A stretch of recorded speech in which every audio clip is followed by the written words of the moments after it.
Bom dia, igreja. Aos que nos assistem pela internet, aqui pessoalmente, em nome do Departamento de Evangelismo desta igreja e do Ministério Pessoal, o qual eu represento, meu muito obrigado a todos que participaram durante a nossa Semana Santa, de quarta-feira até ontem à noite, e hoje encerrando de uma maneira um pouco atípica, talvez, porque normalmente a Semana Santa envolve sermões sobre a semana que antecede a crucificação do nosso Senhor. Mas, como departamental do evangelismo, eu tomei a iniciativa, dada a condição em que nos encontramos hoje no mundo, dada a condição profética na qual estamos inseridos, de abordarmos de uma maneira diferente essa Semana Santa, justamente focando não somente no evangelismo, mas especificamente e especialmente no preparo para os momentos que antecedem a volta de Jesus. E acreditem, Ele está voltando. Amém por isto. Quero chamar a nossa equipe técnica para que nos ajude com alguns slides. Está ali nosso tema desta manhã, como eu disse, uma Semana Santa de finalidade evangelística e de preparo espiritual. A mais importante pergunta de Jesus. Nós temos no Evangelho de Lucas este registro, e eu acho interessante porque é uma das parábolas mais curtas contadas por Jesus. Mas não só por isso. Além de ser uma parábola, Jesus faz nesta pequena parábola uma pergunta de caráter profético. Mas eu já adianto que esta profecia, conquanto exista e feita pelo próprio Senhor, não precisa se cumprir em minha pessoa, não precisa se cumprir em você. E nós já chegaremos a ela. Abra a palavra de Deus em Lucas, comigo, capítulo 18. Lucas 18, começando com o versículo 1. Disse-lhes Jesus uma parábola sobre o dever de orar sempre e nunca esmorecer. Jesus falava aqui especialmente, direcionadamente a uma igreja que estava começando a sofrer perseguições e que logo seria acossada pelo poder do mal. A exemplo da escatologia que temos hoje na palavra de Deus, esta iniciativa de parábola mostra que Jesus estava preocupado também com a nossa igreja, com a igreja do final dos tempos, com a igreja que existe de 1798 para cá, ou seja, a igreja de Laodiceia, a igreja do tempo do fim. Não podemos jamais esquecer, amados, que Jesus volta em Laodiceia. Não há uma oitava fase da história da igreja cristã na terra. Laodiceia é a última. E em Laodiceia, nós teremos os últimos acontecimentos deflagrados pelo diabo no mundo, a saber, um decreto que bloqueará comercialmente o mundo de uma forma que nós nunca tínhamos a possibilidade de acontecer antes. Hoje temos. Temos um mundo digital, temos uma condição de perseguição a cristãos, não porque cometeram um crime algum. O seu crime é observar os 10 mandamentos da lei de Deus. Sim, e isto será um crime daqui a pouco. E quando eu falo daqui a pouco, se você acha que estou exagerando, daqui a pouquinho você verá alguns slides que talvez chamem a sua atenção, que lhe despertem o coração, que lhe despertem a alma para este momento agora de tamanha importância profética e escatológica. Prosseguiu Jesus, dizendo que havia em certa cidade um juiz que não temia a Deus, nem respeitava homem algum. Havia também naquela mesma cidade uma viúva que vinha ter com ele, dizendo: julga minha causa contra o meu adversário. Ele por algum tempo não a quis atender, mas depois disse consigo: bem que eu não temo a Deus, nem respeito a homem algum, todavia, como esta viúva me importuna. Há aqui um paralelismo com a parábola do amigo importuno. Julgarei a sua causa para não suceder que por fim venha molestar-me. Então disse o Senhor: considerai no que diz este juiz iníquo, ele é tipo de Satanás. Não fará Deus justiça aos seus escolhidos, que a ele clamam dia e noite, embora pareça demorado em defendê-los? Com efeito, versículo 8, digo-vos que depressa lhes fará justiça. A pergunta profética é: contudo, quando vier o Filho do Homem, achará, porventura, fé na terra? Se você parar para pensar nesta pergunta, você verá a profundidade, a magnitude, a longitude, a profundidade teológica e espiritual com a qual Jesus tratou esse tema, porque ele falava de uma igreja que sofreria perseguições, que sofreria dificuldades. Além de tudo, seria uma igreja marcada por um povo indiferente, em um mundo indiferente à causa de Deus. Você pode não pensar assim, mas se você imaginar, nós temos hoje entre nós pessoas que se identificam como cristofóbicas.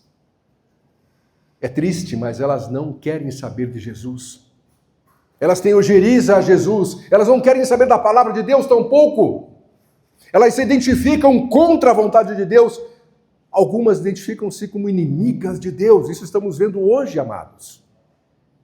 Este é o cenário, este é o quadro no qual Jesus pergunta: quando eu voltar, eu porventura acharei fé na terra? Que fé? Aquela fé que opera, aquela fé que se aposta da justificação pela fé nele, porque justificação pela fé não é uma justiça requerida do ser humano, e sim oferecida ao ser humano para justificá-lo, e uma vez justificado pela fé, nós ficamos perante Deus na justiça de Cristo, como se nunca tivéssemos pecado antes. Essa fé que opera é aquela fé que opera o poder da santificação, processo que se inicia com a justificação pela fé e segue durante a vida inteira. Santificação sem a qual ninguém verá o Senhor. Agora, nesse contexto, neste mundo, eu quero chamar aqui a equipe técnica para nos ajudar. Patrick, próximo slide, por favor. Bruno. Esta aqui foi a cerimônia de coroação de Charles III. Por que ela é relevante? Por que eu estou a colocando nesse sermão? Porque ali vocês podem notar há uma Bíblia, sobre a qual o príncipe Charles, até então, agora rei Charles, colocava a sua mão para prestar um juramento.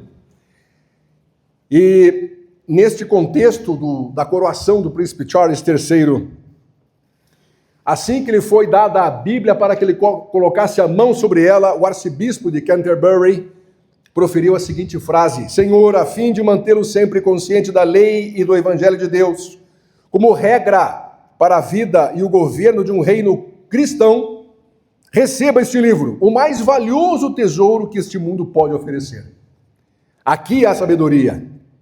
Esta é a lei régia. Estes são os vivos oráculos de Deus. Assim que ouviu esta palavra final, oráculos santos de Deus,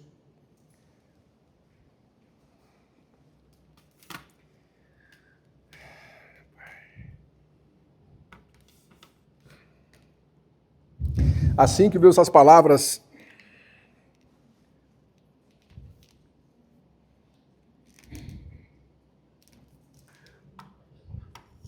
assim que ouviu as palavras do arcebispo, o agora praticamente rei Charles disse: cumprirei o que prometi, que Deus me ajude. Em seguida, vocês lembram, a cerimônia, ela passou em TVs do mundo todo, internet, mídias sociais. Ele com a mão sobre a Bíblia, e esta imagem ficou gravada porque é um momento de solenidade.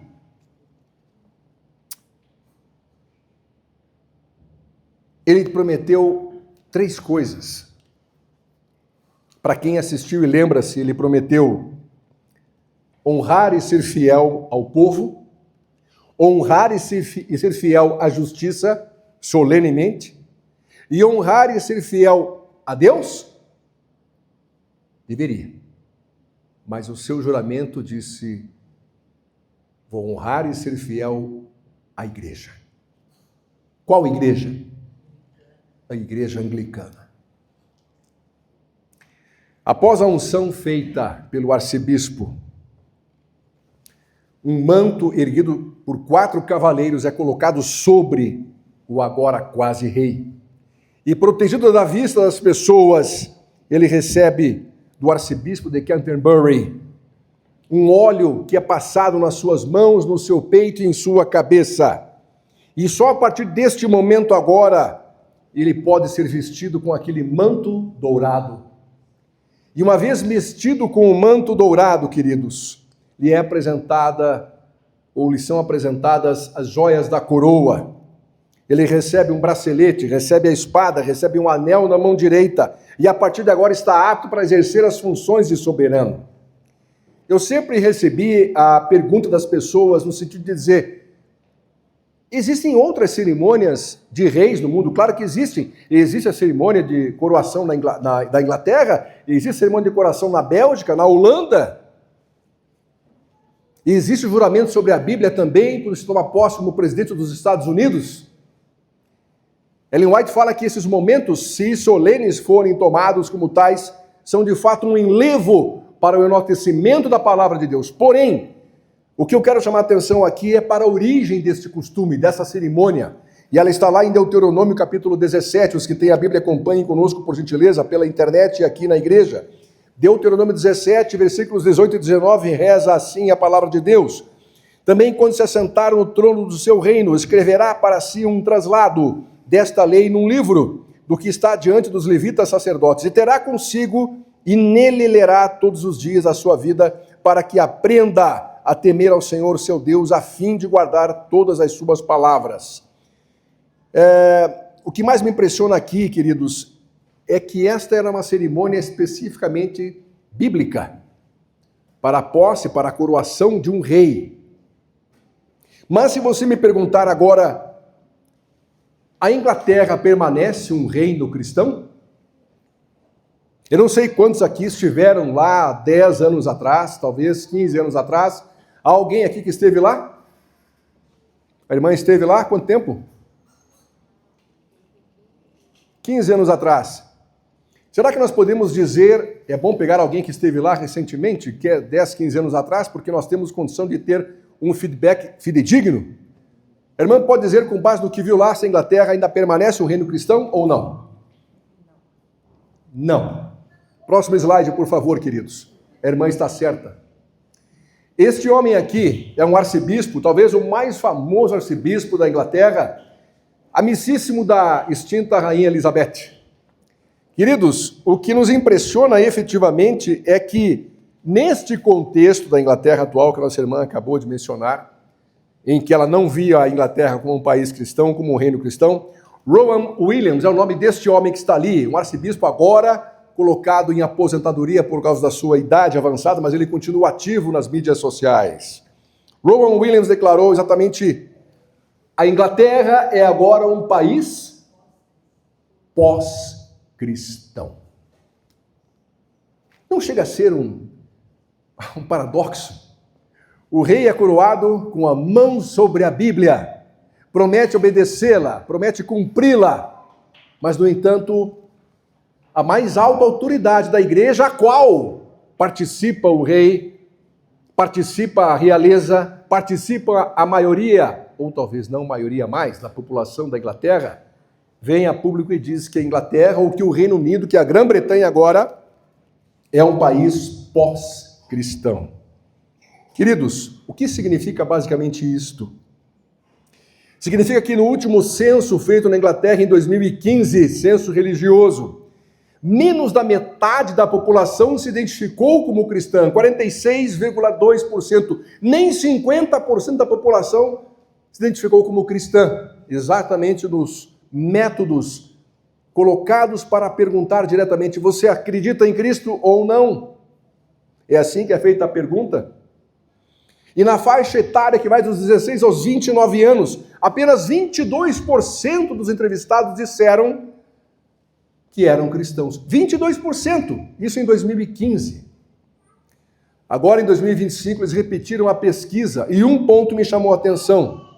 70% dos entrevistados na Inglaterra e no Reino Unido como um todo, Irlanda, País de Gales, Escócia, se disseram não filiados a nenhuma religião cristã e ainda mais, que não são cristãos.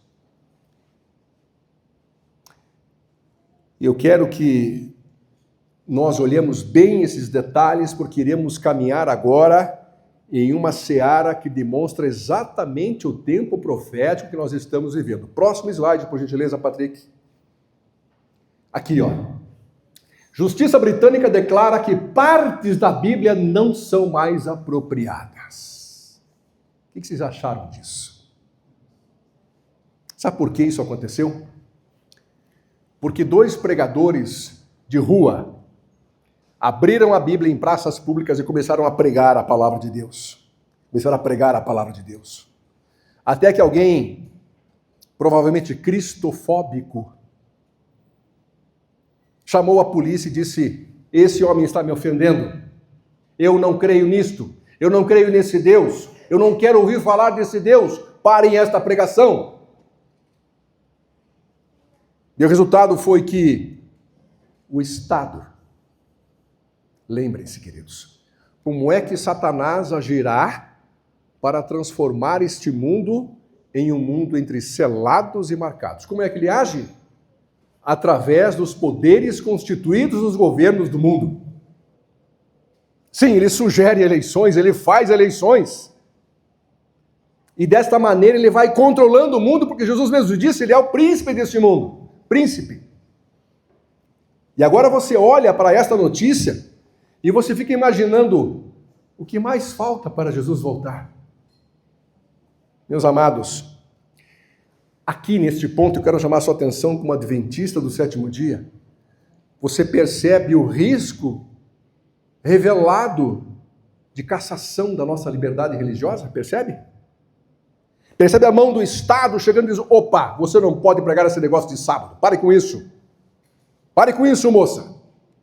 Essa história de sábado não pertence à tradição da igreja. Vocês, um remanescente que se diz fiel, parem com isso. Ou vocês serão presos. Ou contra vocês cairão os rigores da lei do Estado. E assim foi com 2 pregadores de rua na Inglaterra. Quero que você medite muito nisto, queridos, porque será que nós estamos compreendendo o que envolve pregar a palavra de Deus hoje? Será que estamos compreendendo que este mundo, em sua maioria, não o deseja? Será que nós estamos percebendo como o quadro profético de Apocalipse 13, ele está se fechando com a imposição do Estado, inclusive no tolhimento da liberdade religiosa? E quando nos recusarmos a violar o 4º mandamento da lei de Deus, qual será o comportamento do Estado? Queridos, talvez ninguém está percebendo, porque esta é uma estratégia de Satanás. Ele nos coloca com problemas, dificuldades todos os dias, preocupações, pensamentos. E normalmente as pessoas acordam hoje, a primeira coisa que fazem é consultar as suas mídias sociais. Quando, algum tempo atrás, a prioridade era ler a palavra de Deus, realizar o seu culto a Deus, assim que amanhece. Porque você exercita um ato de fé, quando diz, amanhã farei tal coisa, você tem a fé que amanhã será vivo.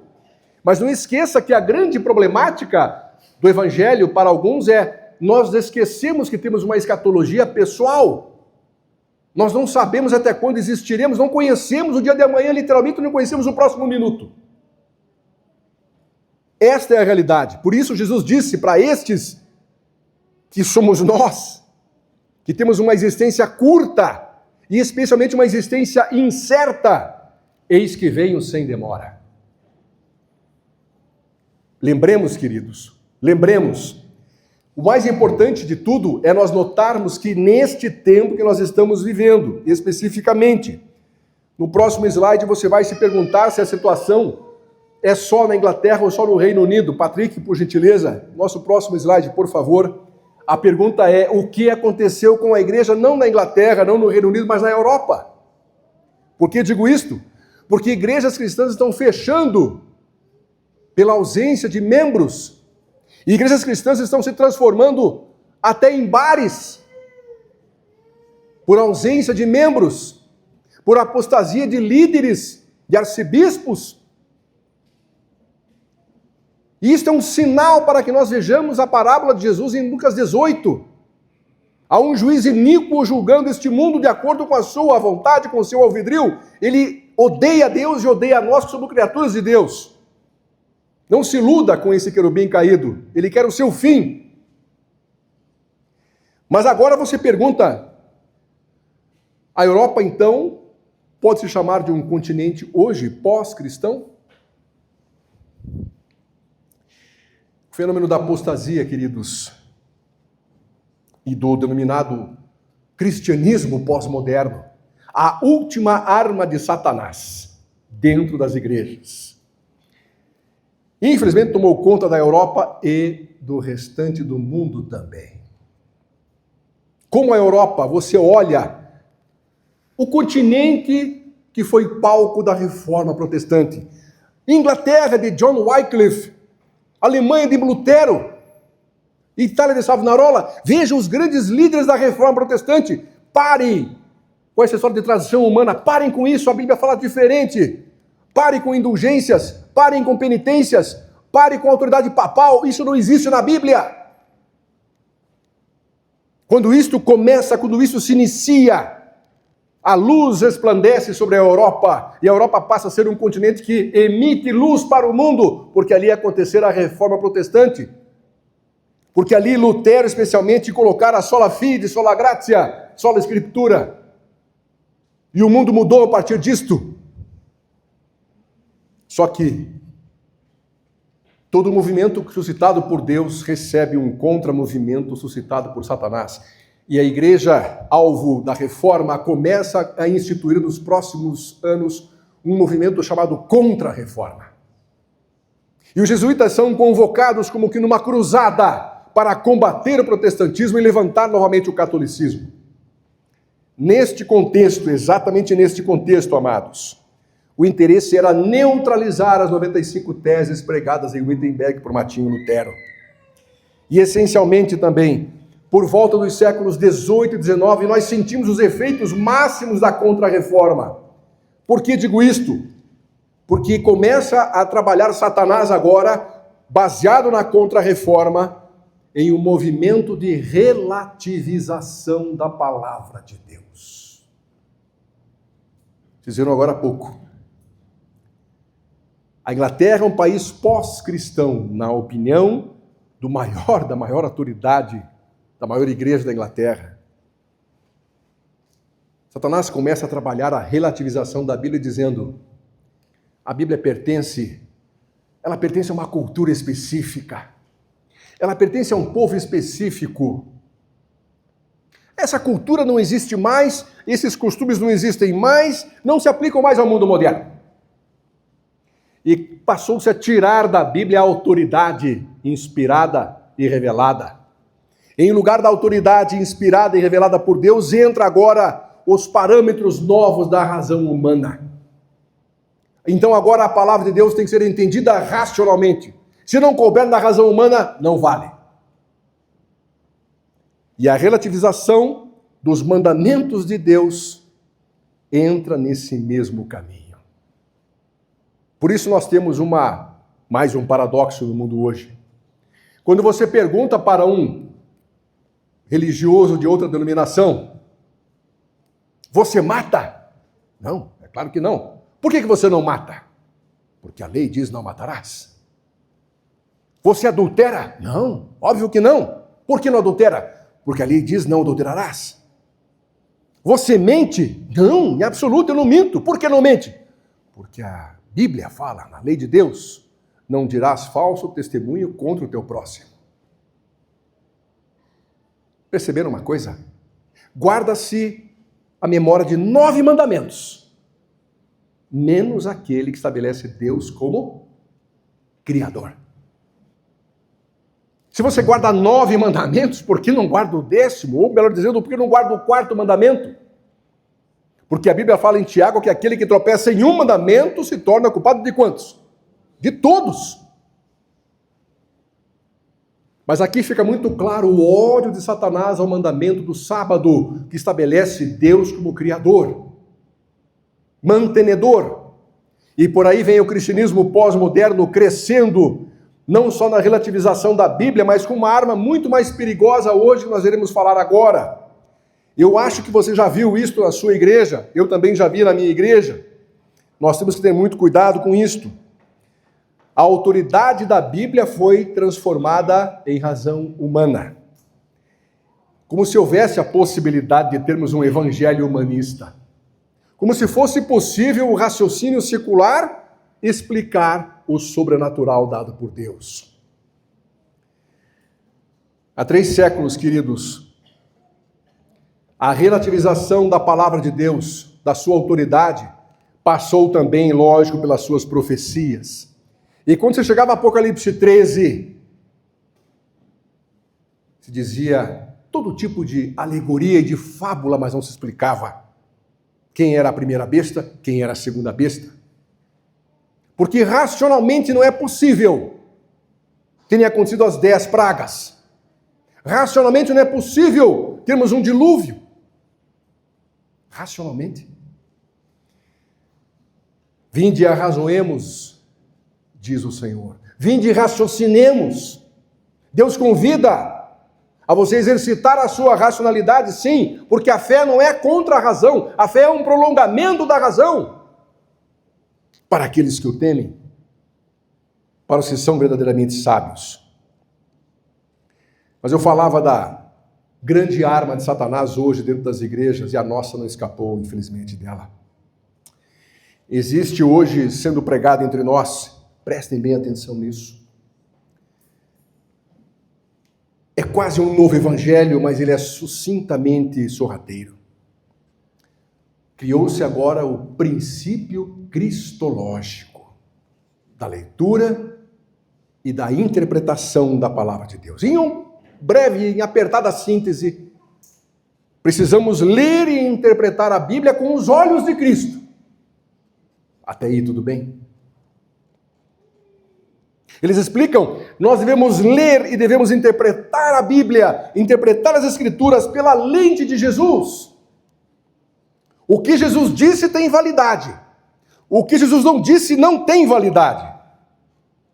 Isso, a princípio, é bonito e até parece teológico, mas cuidado, muito cuidado, porque atrás dessa doutrina inspirada diretamente por Satanás se esconde mais um engano de consequências fatais para a nossa salvação. Por que eu estou dizendo isto, meus amados?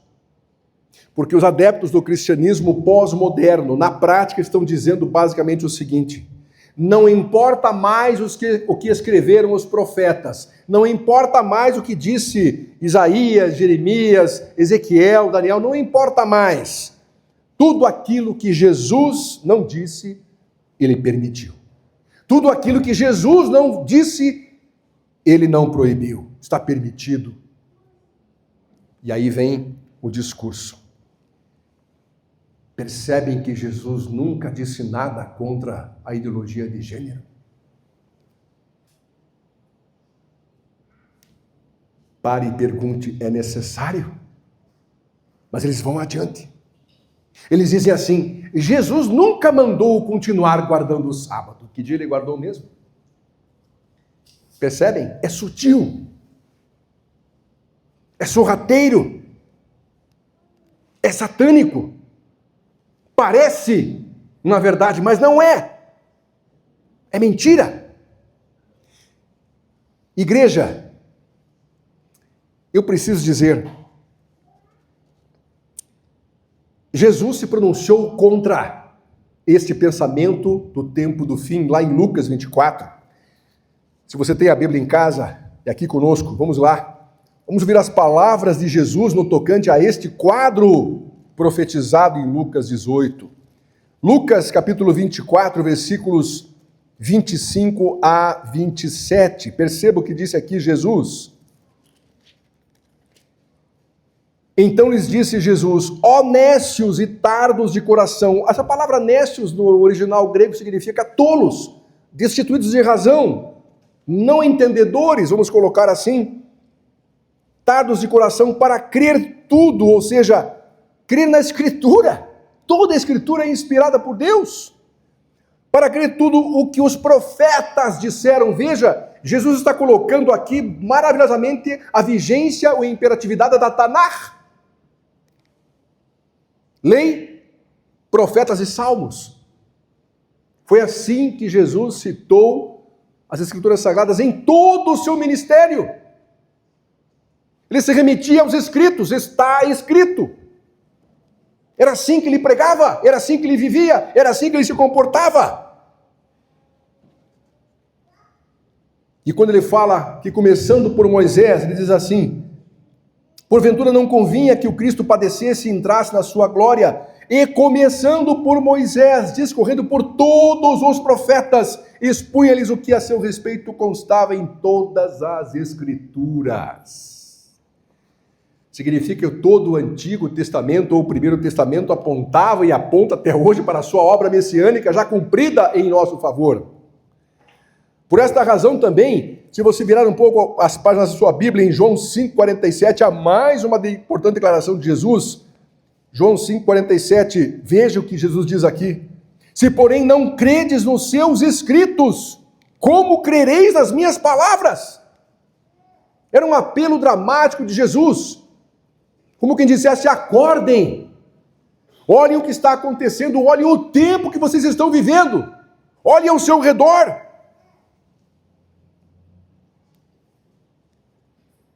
O Antigo Testamento inteiro, queridos, os escritos é promessa. O Novo Testamento é cumprimento das promessas. Nós não podemos permitir que Satanás deturpe o entendimento da Escritura nesta que é uma igreja profética, suscitada por Deus para restaurar a sua verdade no mundo. Nós não somos mais uma igreja protestante, não. Isto aqui é um movimento profético, restaurador do sábado, que recebeu de Deus o dom de profecia, Apocalipse 19:10, nós somos um movimento profético. E temos uma incumbência profética, se aceitarmos a incumbência de Deus, se nos filiarmos a Deus, se nos abraçarmos com o Espírito Santo de Deus, para terminarmos a obra do Evangelho no mundo. Por fim, queridos, concluindo, muita gente fica se perguntando, mas por que Satanás faz isso se ele acaba sendo descoberto? E você espera alguma coerência daquele que um dia foi o querubim cobridor, que esteve em frente ao trono de Deus? A palavra querub quer dizer cobridor, ele cobria com as suas asas a glória de Deus para que ela não destruísse os anjos lá atrás. E ele trocou tudo isso pela rebelião, ele trocou tudo isso pelo fim que ele terá em um lago de fogo preparado para ele e seus anjos. Você acha se ser coerente em algum momento? Não, ele não é coerente, ele é incoerente, ele é o pai da mentira. Ele é puro ódio e destruição. Ele cobriu esse mundo aqui de sepulturas, esse é o salário do pecado, a morte. Mas Jesus voltará e matará a morte. Igreja do Batel, a fé é que deve moldar a cultura, não a cultura moldar a fé. Esta é a essência do tal cristianismo pós-moderno. Jamais devemos ajustar e aceitar e permitir que a fé cristã seja moldada por pensamentos seculares e pecaminosos.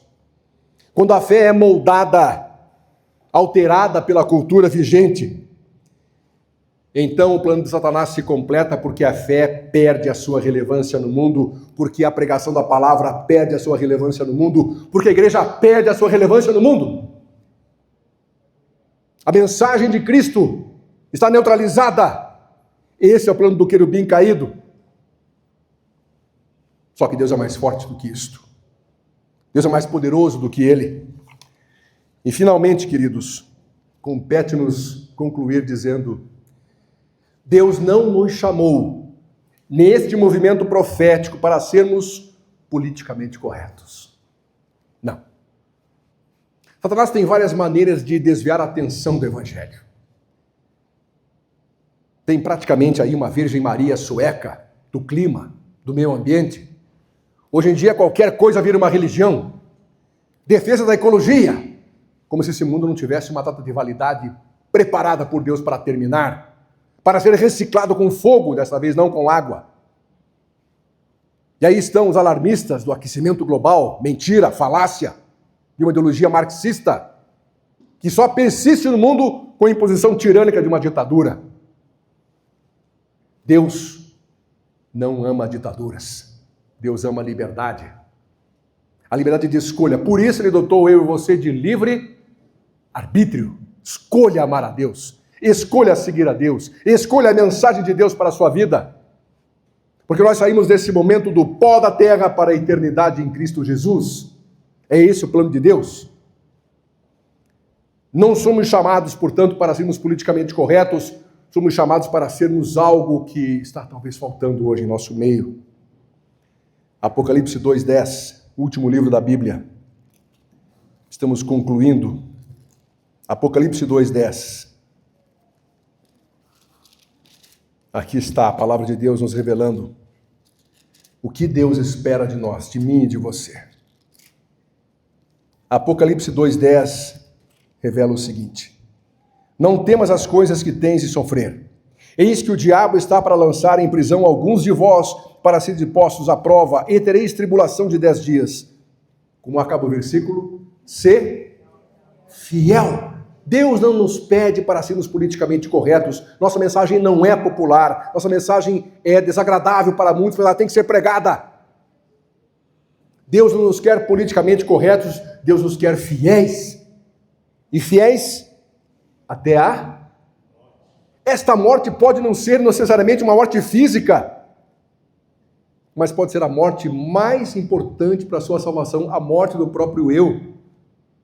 Que nós não gostamos de tirar o eu do trono do coração e colocar o Espírito Santo. Não queremos saber disso. A nossa natureza não quer, mas se não for feita essa cirurgia espiritual, nós não iremos para o céu. Simples assim. Ser fiel até a morte e dar-te-ei a coroa da vida. Meus amados, vou concluir agora perguntando à igreja: quantos de vocês acreditam que se nós não fizermos a nossa parte, Jesus não voltará? Quantos acreditam? Que pena. Estão todos errados. Estão todos errados. Por quê? Como assim? Vou repetir aqui, queridos. Existe um momento determinado para a volta de Jesus ou não? O momento em que Deus Pai disser, chegou a hora. Quando Deus Pai disser, chega, basta, é agora. Jesus sai do santuário celestial, sai do local santíssimo. E começa o fim do pecado no mundo.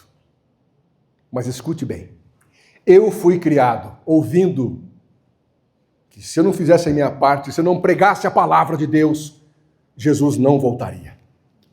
Você foi criado ouvindo a mesma coisa, provavelmente. Se a igreja não fizer um revivamento, uma reforma, Jesus não voltará. Não é assim? Nós aprendemos? Está errado. Está errado. Se depender do revivamento de toda a igreja e da reforma de toda a igreja, ele nunca voltará. Porque nunca toda a igreja estará preparada para a volta de Jesus. E eu quero provar isso na Bíblia como último texto de hoje, desta manhã de sábado, queridos. Daniel, capítulo 2. Texto bastante conhecido, versículo 34. Daniel 2, 34. Notem o que o profeta Daniel disse aqui. Quando estavas olhando, ele fala daquela grande estátua representando os reinos que existiriam até o fim deste mundo, que seria pela volta de Jesus. E ele diz assim: quando estavas olhando, uma pedra foi cortada. E como é que essa pedra foi lançada? Sem auxílio de mãos humanas. Ou seja, Cristo voltará. Quando Deus disser que ele tem que voltar, ele voltará. Sejamos prontos, preparados ou não, salvos ou não. Esse é o meu apelo. É esta a minha oração a cada um de vocês que nos vê pela internet agora, especialmente aqui na igreja. Precisamos nos preparar, porque ele voltará. E quando esse dia chegar, só haverão duas classes de pessoas no mundo.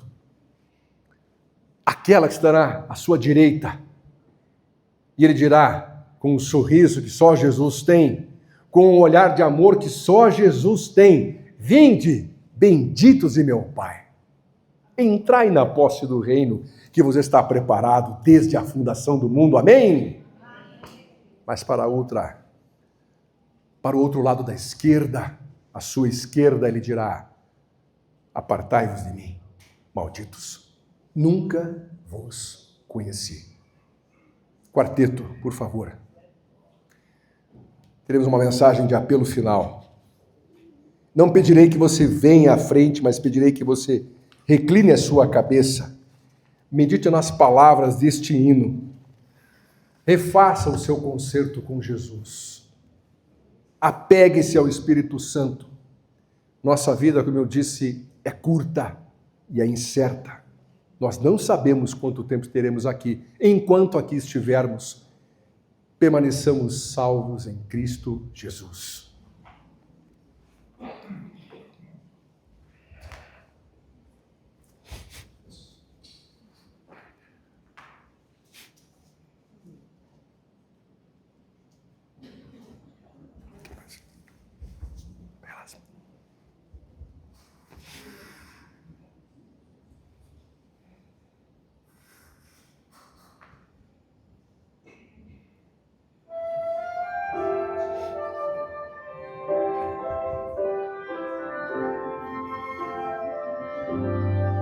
Tantas vezes já ouvi os teus feitos, teus milagres, a história de teu povo fiel, das tuas curas incontáveis, de como a vermelho se abriu, e como foi o morto ressurgiu, de como o azeite não acabou, e como um leproso se curou.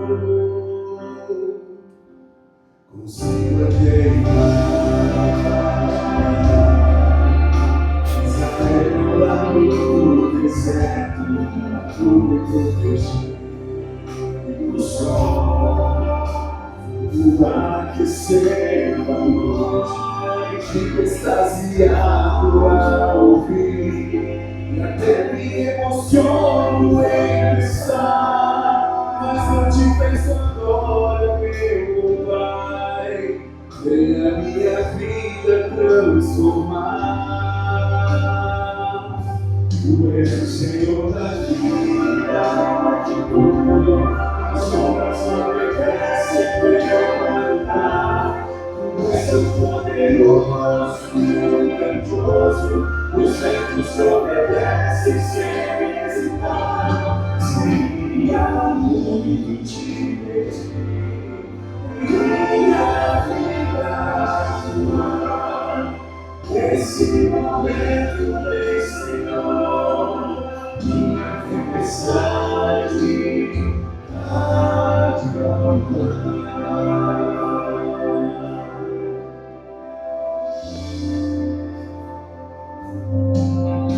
Ter a mesma fé estes homens do passado, sabendo por aqui estás presente ao meu lado.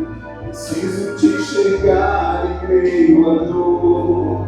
Eu quero descansar no teu amor. Se o mundo insistir em te negar, eu quero estar de pé e te adorar.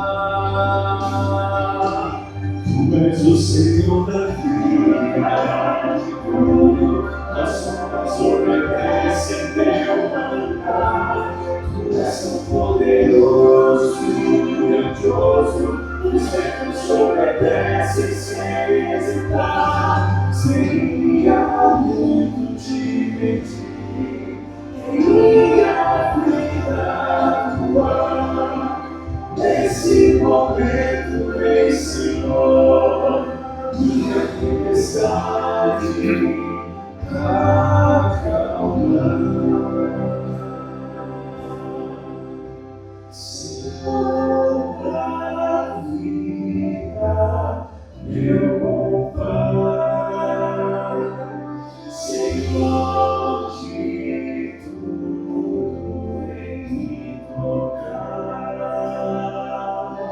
Senhor da vida, meu bom Pai.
Senhor da vida, de tudo, de todos,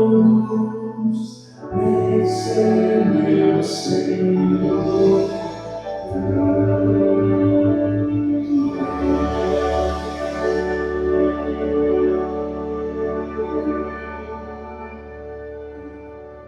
Amém. Esse quarteto é o máximo. Curvem a fronte, queridos. Nosso querido Deus, sabemos que nos ouves neste momento por Cristo Jesus. Queremos pedir-te, Pai, para todos que estão aqui na igreja e nos assistindo pela internet, líderes de igrejas, líderes dos seus lares, cristãos, pregadores da palavra, acalma as tempestades, Pai, das nossas vidas, conforme o teu desejo, conforme a tua vontade. Dá-nos forças, Pai, para resistirmos ao diabo, porque sabemos que assim ele fugirá de nós. Dai-nos poder do teu Espírito Santo. Toca-nos, Pai, com teu Espírito todos os dias da nossa vida. Prepara-nos para a tua volta. Prepara a tua igreja. Que ninguém que está aqui nesta manhã de sábado nos assistindo ou presente na igreja se perca, mas que todos estejam no grande banquete celestial com o nosso Senhor e Salvador. Oramos em nome de Jesus. Amém.